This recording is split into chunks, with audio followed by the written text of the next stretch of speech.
जी बिस्मिल्लाहिर्रहमानिर्रहीम अस्सलाम वालेकुम। Welcome to your channel trade dojo. मैं हूं आपका दोस्त काशिफ। उम्मीद करता हूं आप लोग सब खैर आफियत से होंगे। अच्छा जी, 21 नवंबर मंडे का दिन है। मार्केट का एनालिसिस लेके आपकी खिदमत में हाजिर हैं। आइए देखते हैं 42,761 पे मार्केट ने क्लोजिंग दी। सिर्फ 30 पॉइंट इंडेक्स ने जोड़े। परसेंटेज में देखें तो 0.07% का गेन हुआ। वॉल्यूम्स की बात करें तो बिल्कुल कोई खास वॉल्यूम्स नहीं थे, जस्ट 6 करोड़ के ऑलमोस्ट वॉल्यूम जो है मार्केट में एक्सचेंज हुए।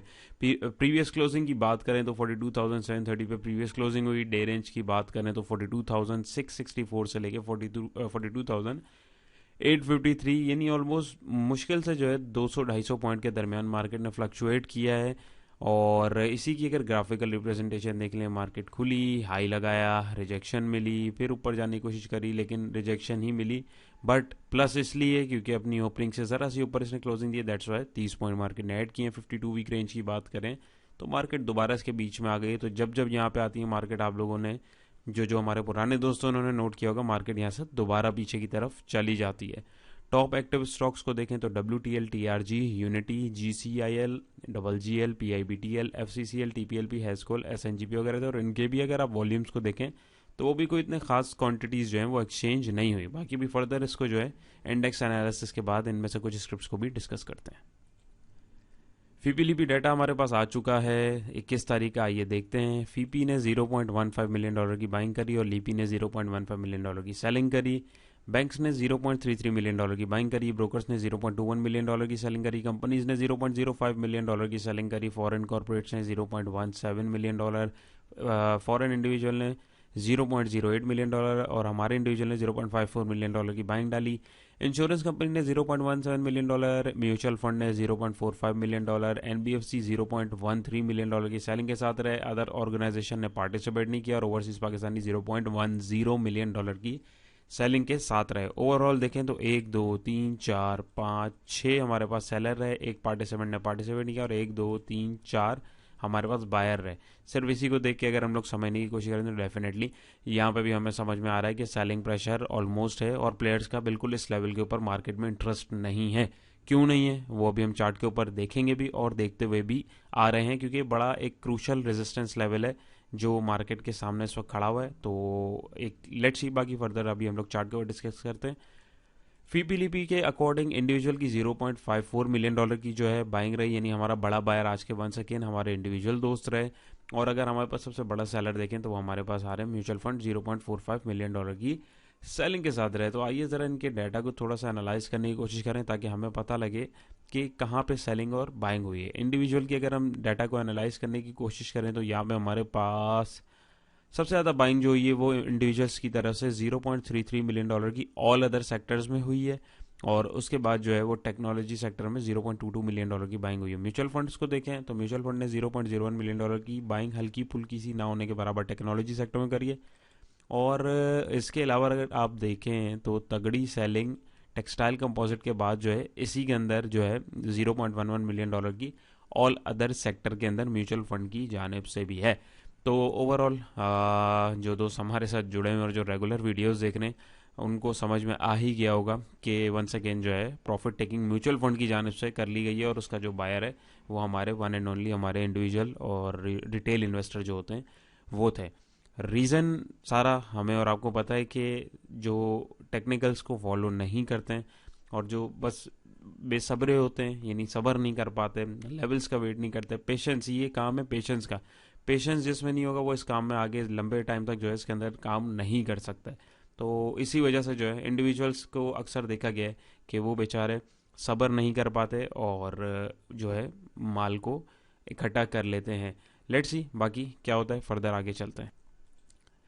सेक्टर वाइज देखें तो टेक्नोलॉजी सेक्टर ने 96 पॉइंट जोड़े, कमर्शियल बैंक्स ने जो है 16 पॉइंट जोड़े, मिसलिनियस सेक्टर ने 9, ट्रांसपोर्ट ने 6, oil and gas marketing companies ने 6 और थोड़े थोड़े पॉइंट दूसरे सेक्टर्स ने। नेगेटिविटी में फर्टिलाइजर ने 39 पॉइंट लेस किए, सीमेंट सेक्टर ने 18 पॉइंट लेस किए, पावर जनरेशन ने 15, टोबैको ने 9, oil and gas exploration companies ने 6, ऑटोमोबाइल सेक्टर ने 5 और थोड़े थोड़े पॉइंट दूसरे सेक्टर्स ने भी लेस किए। और इन्हीं सेक्टर्स के स्क्रिप्ट की बात करें तो TRG ने 50 पॉइंट जोड़े, सिस्टम ने 46, BHL ने 10, FABL ने 8, PSCL ने 8, दावा ने 6 और थोड़े थोड़े पॉइंट दूसरे स्क्रिप्ट ने जोड़े।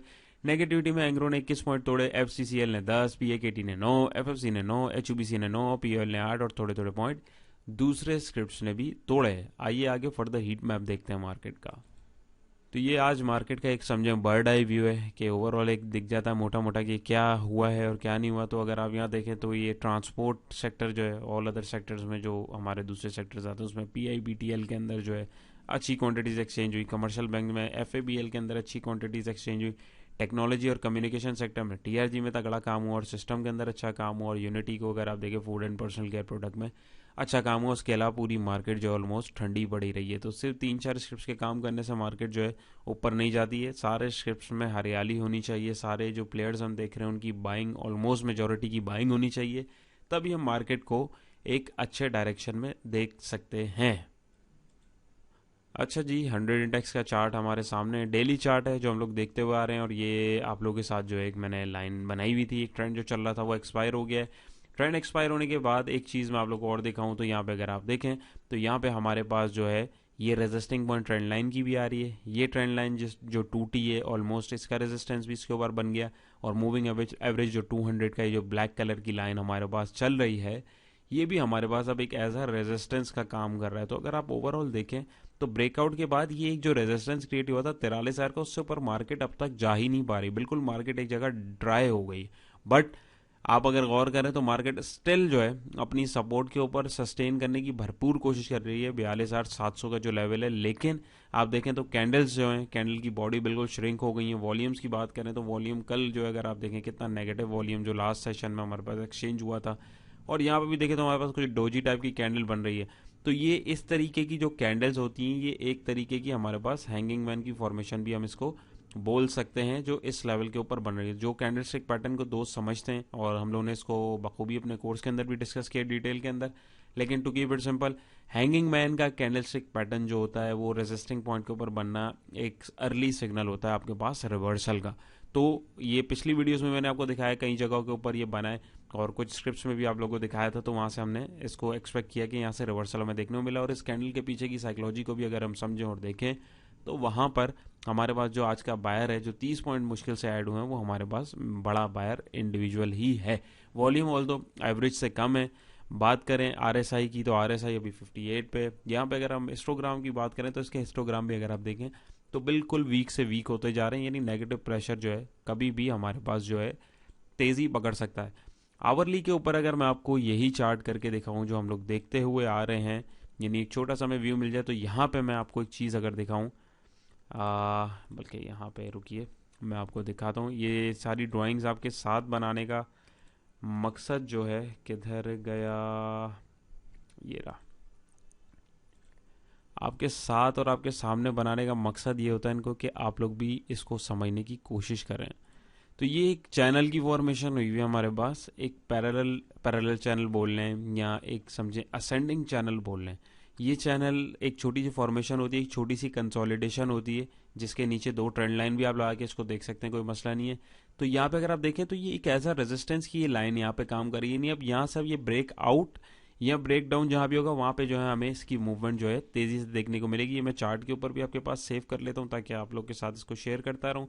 अपार्ट फ्रॉम दैट यहाँ पे हमारे पास देखें तो वॉल्यूम्स जो हैं काफ़ी आवरली बेसिस के ऊपर अगर आप देखें तो ऊपर बढ़ने की कोशिश कर रहे हैं। लेकिन कैंडलस्टिक पैटर्न जो बन रहे हैं, ये ग्रेवस्टोन डोजी बन रहा है रेजिस्टिंग पॉइंट पे, ये भी एक रिवर्सल हमारे पास जनरेट करता है। तो हमारे पास कोई अच्छी अलामात जो हैं वो नहीं आ रही हैं। तो इस चीज़ पर हमें ज़रा मोहतात होने की ज़रूरत है। 49 पे RSI है। यहाँ पे अगर आप देखें तो यहाँ पे इंडेक्स जो है आवरली बेसिस के ऊपर एक छोटी सी बाउंस देने की कोशिश कर रहा है, बट और चीज़ें जो हैं उसके साथ नहीं जोड़ रही हैं। और जैसे कि हम लोग को पता है कि मैकडी जो है थोड़ा लैगिंग इंडिकेटर है और ये देर से सिग्नल देता है। कुछ चीज़ों में कुछ इंडिकेटर्स जो हैं वो लैगिंग होते हैं, कुछ जो है लीडिंग होते हैं। तो ये इंडिकेटर्स वगैरह की भी सेटिंग्स होती हैं बहरहाल। तो इसमें अगर हम देखें प्राइस एक्शन सबसे पहले ही हमें हर चीज़ बताता है और इसीलिए हम इसको स्टडी करने की कोशिश करते हैं। ये यहाँ पे हमारे पास जो है कोई अच्छी फॉर्मेशन नहीं है क्योंकि ट्रेंड लाइन अब पहले टूटी है।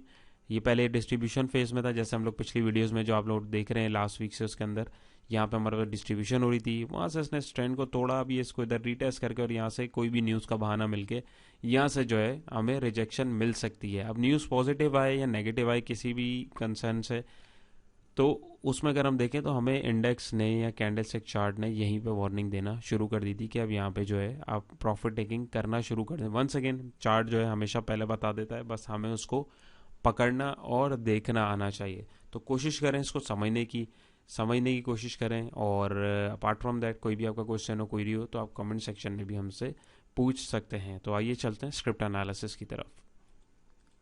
जी, तो स्क्रिप्ट एनालिसिस के साथ आपके साथ हाजिर हैं। सबसे पहला हमारा स्क्रिप्ट है आज का WTL की बहुत क्वेरीज होती हैं, बहुत सारे लोग मैनी स्टॉक में जो स्टक हो जाते हैं। तो ये स्क्रिप्ट एनालिसिस शुरू करने से पहले मेरी आप सबसे रिक्वेस्ट भी हो रही है कि कोई डिस्क्लेमर भी है कि ये सिर्फ समझाने के लिए आपको बताया जा रहा होता है कि आप लोग अपनी वर्किंग को इसके साथ अगर अलाइन करना चाहें तो वो आपकी अपनी मर्जी होती है। ये किसी किस्म की बाय या सेल अलर्ट नहीं होती है। तो इसके बिहाफ के ऊपर आपने ट्रेड नहीं लेनी है, आपने बेसिकली इसके ऊपर समझने की कोशिश करनी है कि चार्ट के अंदर क्या चल रहा है, और आप लोग अपनी ट्रेड अगर लेना चाहें तो किन चीज़ों को, किन पहलुओं को आपने मद्देनजर रखना है और उसके अकॉर्डिंग अपनी वर्किंग आपने करनी है। देन उसमें आपको अपनी रिस्क मैनेजमेंट के अकॉर्डिंग जो है अपना टारगेट और अपना स्टॉप लॉस तय करना है। जो सामने दिख रहा है मैं आप लोग के साथ डिस्कस करूंगा। अपार्ट फ्रॉम दैट आपको हमारी अगर कंसल्टेंसी चाहिए तो आप हमारे इस नंबर पर रब्ता कर सकते हैं, जहाँ पे आपके साथ प्रॉपर बाय और सेल के जो लेवल्स हैं वो शेयर किए जाएंगे। तो यहाँ पे भी अगर आप इसको भी देख के समझने की कोशिश करेंगे तो आपको बहुत सारी चीज़ें जो है क्लियर होना शुरू हो जाएंगी। आवरली चार्ट है WTL का, सिंपल बात है, यहाँ पे बिल्कुल क्लियर कट दिख रहा है, एक डाउन ट्रेंड हमारे पास चल रहा है। ये देखिए प्राइस हमें नीचे गिरा रहे हैं। यहाँ पे अभी मूविंग एवरेज 200 का है, वो भी एक रेजिस्टेंस का काम कर रहा है। ये लेवल एक रेजिस्टेंस का था, तो 3 रेजिस्टेंस तो यही पे हमारे पास बन गए। तो यहाँ पे अब नेक्स्ट लेवल हमारे पास जो WTL का एक सपोर्टिंग लेवल है, एक लेवल तो यही वाला आ रहा है तकरीबन 140 का, जहाँ पे कैंडल रुकी है पहले। बट यहाँ पे अगर हम देखें और जूम इन करके इसको देखें तो इस लेवल के ऊपर हमारे पास यहाँ पे वॉल्यूम्स बहुत ज़्यादा एक्सचेंज हुए और कैंडल हमारे पास नेगेटिव बनी है। लेकिन ये कैंडल एक अच्छी कैंडल है, रिवर्सल एक अर्ली दिखाती है, और ये एक हमारे पास जो है एक हैमर कैंडल का जो है कैंडल स्टिक का पैटर्न है। तो यहाँ पे हमें हो सकता है एक छोटा सा बाउंस इसमें कल देखने को मिल सकता है। बट किसी ने अगर एंट्री ली हुई है तो उसका स्टॉप लॉस जो है 139 140 के आसपास का होना चाहिए। इससे नीचे जाए तो निकलना चाहिए। प्रॉफिट टेकिंग इसके आसपास 4-5 पैसे 10 पैसे की जितनी मूव मिले तो उसके अंदर आप देख सकते हैं। वरना इसके अंदर अगर आप वेट करने की सोचें तो 130 का लेवल भी इसका एक बड़ा अच्छा लेवल है, जहाँ पे हम लोग इसमें पोजीशन देख सकते हैं। फिल वक्त इसके अंदर जो है डाउन ट्रेंड चल रहा है, अभी इससे आपको बचना चाहिए और अभी आपको अवॉइड करना चाहिए। RSI देखें ओवरसोल्ड पे चला गया, तो इसी वजह से यहाँ पे बाइंग जो है हमें प्रेशर दिख रहा है। तो यकीनन यहाँ पे हमें जो है एक छोटा सा बाउंस कल देखने को मिल सकता है। लेकिन बाउंस का मतलब ये नहीं है कि हम लोग पोजिशन बना के उसके अंदर बैठ जाएं। अच्छा जी, TRG के ऊपर आ गए हम, और TRG का भी आवरली चार्ट ये मैंने खोला हुआ है। तो TRG की बहुत सारी क्वेरीज हैं, बहुत सारे लोग इसमें स्टक हो जाते हैं। तो वही वंस अगेन इसका स्ट्रक्चर समझने की कोशिश करें तो आवरली पे देखें हमारे पास एक अप ट्रेंड जो है वो कंटिन्यू है, क्योंकि प्राइसेस देखें हायर हाई और हायर लो की फॉर्मेशन बना रहे हैं। लेकिन 150 के रेजिस्टिंग पॉइंट के पास आके, जैसे मैंने आप लोगों को आज ग्रुप के अंदर भी अपडेट किया था, जो हमारा फ्री व्हाट्सएप ग्रुप है, अगर आपने नहीं ज्वाइन किया हुआ तो आप लोग उसको ज्वाइन कर सकते हैं। वहाँ पे लर्निंग के लिए भी वो बहुत बेहतरीन ग्रुप है अल्हम्दुलिल्लाह। वहाँ पे काफ़ी सारे हमारे सीनियर मेंबर्स भी हैं जो आपस में अपनी डिस्कशन कर रहे होते हैं। लेकिन वहाँ पे कोई टिप्स नहीं दी जा रही होती हैं, अपनी वर्किंग शेयर की जा रही होती है और उसके ऊपर डिस्कशन की जा रही होती है। तो टिप्स के लिए जो अगर आ रहा है तो उसके लिए वहाँ पे जो है एंट्री बेकार है। जो सीखने वाले दोस्त हैं, जो समझ के काम करना चाह रहे हैं, जिस तरीके से आप लोगों के साथ यहाँ पे चीज़ें शेयर की जा रही हैं ऐसी ग्रुप्स के अंदर की जाती हैं। आप भी अपने चार्ट्स और वर्किंग शेयर कर सकते हैं ताकि उसके ऊपर एक डिस्कशन हो, और आपके जो क्वेश्चन और क्वेरी हो उसको मैं पर्सनली खुद भी उसके ऊपर कमेंट करता हूँ, और कोई सजेशन होती है तो वो भी आप लोगों के साथ शेयर किया जाता है। तो अगर आपने ज्वाइन नहीं किया तो डिस्क्रिप्शन में लिंक मौजूद है, उस पर आप क्लिक करके ग्रुप को भी ज्वाइन कर सकते हैं। अच्छा जी, तो TRG को अगर हम यहाँ देखें तो आवरली बेसिस पे इसमें भी कुछ फेस कुछ ऐसा ही बन रहा है। यहाँ पे अगर हम देखें तो ये साइडवेज में अब जा रहा है। तो साइडवेज में जैसे अभी इंडेक्स ये है, फिर उसने ट्रेंड लाइन तोड़ी है तो डाउन ट्रेंड उसके बाद शुरू है। सेम इधर भी हमारे पास यही होगा, पहले ये इस चैनल को तोड़ेगा, उसके बाद जब तक इस रेड लाइन से नीचे नहीं आ रहा तब तक ये शॉर्टर पीरियड में बात कर रहा हूँ, शॉर्टर पीरियड में, ये आवरली चार्ट है। तो शॉर्टर पीरियड में हमारे पास अभी अप ट्रेंड ही चल रहा है। फ्रेश मूव इसमें तकरीबन 152 से ऊपर अगर ये क्लोजिंग दे और ऐसी तगड़ी कैंडल हाई वॉल्यूम के साथ बनाए तभी हम स्टॉप लॉस के साथ इसमें न्यू एक अपनी एंट्री एक बनाएंगे, उसके अलावा नहीं बनाएंगे। शॉर्ट जो करना चाहते हैं तो ये 138 139 से नीचे अगर क्लोजिंग दे और तगड़ी बड़ी रेड कैंडल बनाए तब हम ऊपर का स्टॉप लॉस रख के इसमें जो है हम शॉर्ट की पोजीशन खोल सकते हैं। और अराउंड टारगेट हमारा जो है 103 और 115 120 के आसपास के दो टारगेट्स हमारे पास जो है निकल के आ सकते हैं। वंस अगेन ये बाय सेल अलर्ट नहीं है, ये सिर्फ समझाने और बताने के लिए कि ये पोजीशन जो है आप इसके अकॉर्डिंग बना सकते हैं। फिल वक्त इसके अंदर एंट्री लेना अभी बहुत रिस्की है। किसी दोस्त ने अगर एंट्री ली हुई है तो उसका स्टॉप लॉस जो है 138 का होना चाहिए। अगर आज किसी ने एंट्री ले ली है, RSI इसका 62 पे, मैकडी अगर देखें तो अभी इसमें ग्रीन हिस्टोग्राम बने हुए ही हैं। बट यहाँ पे अगर हम देखें तो चैनल के अंदर भी जो अगर आप देखें तो एक कंसोलिडेशन चल रही है। तो ये 150 का इसका रेजिस्टेंस है, यहाँ तो यहाँ पे आपको प्रॉफिट टेकिंग करनी चाहिए, एल्स यहाँ से नीचे का जो स्टॉप लॉस है 138 का और फ्रेश बाइंग के लिए जो जोन है मैंने आपके साथ शेयर कर दिया। बीच में कहीं एंट्री जो है उससे लेने से बचें, अभी मार्केट सिचुएशन आपके और हमारे सामने है, तो उम्मीद है क्लियर हुआ होगा। जी, तो नेक्स्ट स्टेप हमारा यूनिटी फूड्स लिमिटेड की भी बहुत बेतहाशा क्वेरीज आई हैं, तो मैंने सोचा इसको भी आपके साथ डिस्कस करूं। तो सिंपल सा इसका भी एक जो स्ट्रक्चर है उसको अगर हम देखें और समझने की कोशिश करें तो हमें इजीली समझ में आ जाएगा। एक डाउन ट्रेंड चल रहा था, मार्केट ने सपोर्ट डिफाइन करी अराउंड 1644 पे, वहाँ से ट्रेंड लाइन के रेजिस्टेंस ने ब्रेकआउट दिया, ब्रेकआउट देके तकरीबन अब वो उसको रीटेस्ट कर रहा है अपने इस रेजिस्टेंस को जो हॉरिजॉन्टल लाइन का है 17 रुपये का, और उसके ऊपर सस्टेन करने की कोशिश भी कर रहा है। तो अगर किसी ने यहाँ पे एंट्री बनाई हुई है तो 1644 का उसका स्टॉप लॉस होना चाहिए, इससे नीचे जाए तो निकल जाना चाहिए। अपार्ट फ्रॉम दैट यहाँ से अगर ये ऊपर निकलता है तो पहला टारगेट हमारे पास 1785 का हमें जो है इजीली देखने को मिल सकता है। फिर अगर इससे ऊपर अच्छी क्लोजिंग दे और अच्छी हेल्दी कैंडल बनाए तभी हम इसके अंदर और क्वांटिटी ऐड करेंगे और मजीद आगे के टारगेट्स इसके अंदर निकालेंगे। इसके अलावा फिलवक्त बीच में हम लोग इसमें भी कहीं एंट्री नहीं लेंगे। आरएसआई की बात करें 39 पे, आरएसआई के बाद भी रूम तो ऊपर काफ़ी है निकलने के लिए, लेकिन लेट्स सी क्या बनता है। और मैकडी की बात करें तो हिस्टोग्राम तगड़े हैं, तो प्राइस एक्शन के अकॉर्डिंग, इंडिकेटर्स के अकॉर्डिंग भी यहाँ पे जो है एक अच्छा सिग्नल फिलवक्त जो है बना हुआ है। तो अगर किसी ने एंट्री ली हुई है तो उसको इस लेवल तक होल्ड करना चाहिए। फ्रेश एंट्री अगर कोई बनाना चाह रहा है तो इस लेवल से ऊपर अब नेक्स्ट जो है वो देखे, अगर अच्छी कैंडल बनती है तभी हम उसके अंदर एंट्री बनाएंगे, एल्स इसके अलावा हम नहीं बनाएंगे। यहाँ पे अगर हम मूविंग एवरेज को भी लगा के देखें तो सिचुएशन एक आइडिया जो बिल्कुल इसमें भी थोड़ा सा रूम ऊपर है। 19 रुपीज़ की तकरीबन 20 रुपीज़ की यहाँ पर रेजिस्टेंस इसमें दिखा रहा है, और 150 का मूविंग एवरेज हमारे पास अराउंड 18 के आसपास आ रहा है, यानी इस रेजिस्टेंस के आसपास ही आ रहा है। तो सबसे पहले ज़ाहिर है इसको इस रेजिस्टेंस का सामना करना पड़ेगा। तो शॉर्ट ट्रेड के लिए जो शॉर्ट टर्म की ट्रेड है उसमें आप लोग इसमें यहाँ तक इसको देख सकते हैं। जी, तो हमारा आज का लास्ट स्टेप है SNGP। इसके ऊपर जाने से पहले मैं आप दोस्तों को बताना चाहूँगा कि जो दोस्त आप में से प्राइस एक्शन को सीखने में इंटरेस्टेड हैं तो हमारा जो है बैच इंशाल्लाह जो है नेक्स्ट मंथ की फर्स्ट वीक में स्टार्ट हो रहा है। तो रजिस्ट्रेशन हमारे पास जो है काफ़ी सारे लोग जो हैं शॉर्ट लिस्ट हुए हुए थे, बट उसके अलावा भी हमारे पास कुछ दोस्तों की इन पर्सन क्वेरी आई हुई थी, तो हम लोगों ने इसको थोड़ा सा एक्सटेंड कर दिया था। तो स्टिल आप में से अगर कोई दोस्त इंटरेस्टेड हो तो इस वीकेंड तक अपनी रजिस्ट्रेशन कंफर्म करा सकता है। मजीद मालूमात के लिए जो है आप इस नंबर पर रब्ता कर सकते हैं। तो यहाँ पे अगर हम देखें तो SNGP की सिचुएशन में यहाँ पे अगर हम देखें तो हमारे पास एक पैटर्न की फॉर्मेशन हो रही है। कौन से पैटर्न की फॉर्मेशन हो रही है बिल्कुल क्लियर है, यहाँ पे हमारे पास जो है असेंडिंग ट्रायंगल की फॉर्मेशन हो रही है। तो अब नंबर वन ये कि यहाँ पे क्या है इसकी फॉर्मेशन समझे, प्राइजेस ऊपर आ रहे थे, यहाँ पे आगे प्राइजेस को टक्कर मिली 40 पे, फिर नीचे प्राइजेस रुके, अपने आप को इंस्टॉल किया इस लेवल के ऊपर और 38 की इसने सपोर्ट बनाई, फिर ऊपर जाने की कोशिश करी, इसके आसपास से रिजेक्शन मिली, फिर नीचे उसी जगह से उधर जो है बायर्स एक्टिव हुए और अच्छे वॉल्यूम्स की कैंडल भी बनी, वहाँ से दोबारा इस रेजिस्टेंस के पास जाके प्राइजेस को रिजेक्शन मिली है। तो अभी नेक्स्ट क्या करना चाहिए, फ्रेश एंट्री 40 रुपये 11 पैसे से ऊपर जब क्लोजिंग दे ऐसी तगड़ी कैंडल, ऐसी कैंडल, ऐसी कैंडल, ऐसी कैंडल, तभी हम बनाएंगे, उससे पहले नहीं बनाएंगे। अपार्ट फ्रॉम दैट किसी दोस्त ने एंट्री बनाई है तो उसका स्टॉप लॉस 38.58 का होना चाहिए, और फ्रेश बाइंग भी अगर कोई दोबारा डालना चाह रहा है तो यहाँ पे ही आके हमारे पास कोई अच्छी कैंडल बने तभी हम मजीद क्वांटिटी ऐड करेंगे विद स्टॉप लॉस तकरीबन 38 का, इससे पहले नहीं। क्यों? क्योंकि इस लेवल को ये पहले भी सपोर्ट डिफाइन कर चुका है। उसके अलावा अगर ये ट्रेंड लाइन को तोड़ता है और सपोर्ट को भी तोड़ देता है तो फिर ये नीचे काफ़ी जा सकता है, तो फिर इसके अंदर बीच में हमें कहीं पे पोजीशन नहीं लेनी है, वो नेक्स्ट लेवल आप लोगों के साथ जो है शेयर कर दिए जाएंगे। तो इंडिकेटर्स को भी देख लें, तो इंडिकेटर भी देखें 56 पे RSI, यहाँ पे देखें तो मैकडी ने भी 2-3 हिस्टोग्राम जो हैं पॉजिटिव बनाए हुए हैं, बट यहाँ पे भी मेरे हिसाब से वेट करना चाहिए हमें कि ब्रेकआउट या ब्रेकडाउन हो तभी हम उसके अकॉर्डिंग इसमें ट्रेड लें। हमेशा याद रखें बीच में कहीं ट्रेड नहीं होती, वेट करना होता है या इधर या इससे ऊपर। सिंपल, सपोर्ट लेवल पे अच्छी कैंडल बनेगी तब एंट्री ली जाती है, रिस्क तब लिया जाता है, बीच में रिस्क नहीं लिया जाता। या रेजिस्टिंग लेवल पे जब प्राइजेस को क्रॉस करते हैं तब हम जो है रिस्क लेते हैं, उसके अलावा बीच में कहीं रिस्क नहीं लेते। तो उम्मीद है आज की कोशिश भी आपको पसंद आई होगी। इसी तरीके से स्क्रिप्ट एनालिसिस भी अगर आप चाहते हैं कि डेली आप लोगों के साथ किया जाए तो वीडियो में मैक्सिमम लाइक्स अगर आप लोग देंगे तो इससे मुझे एक अंदाज़ा हो जाएगा। एल्स अगर आप लोग सिर्फ इंडेक्स का ही एनालिसिस देखना चाहते हैं तो वो तो इंशाल्लाह मैं कंटिन्यू रखूँगा, तो मैं फिर उसके अलावा जो है स्क्रिप्ट एनालिसिस को ऐड नहीं करूँगा क्योंकि वीडियो भी इसके चक्कर में बहुत ज़्यादा लंबी हो जाती है। अपनी कीमती राय का इजहार जो है कमेंट सेक्शन में ज़रूर कीजिएगा। फ्री व्हाट्सएप ग्रुप ज्वाइन नहीं किया तो डिस्क्रिप्शन में लिंक मौजूद है, उसको ज़रूर ज्वाइन करें। अपना बहुत सारा ख्याल रखिएगा, दुआओं में याद रखिएगा। इंशाल्लाह नई वीडियो मुलाकात होगी। अल्लाह हाफिज़।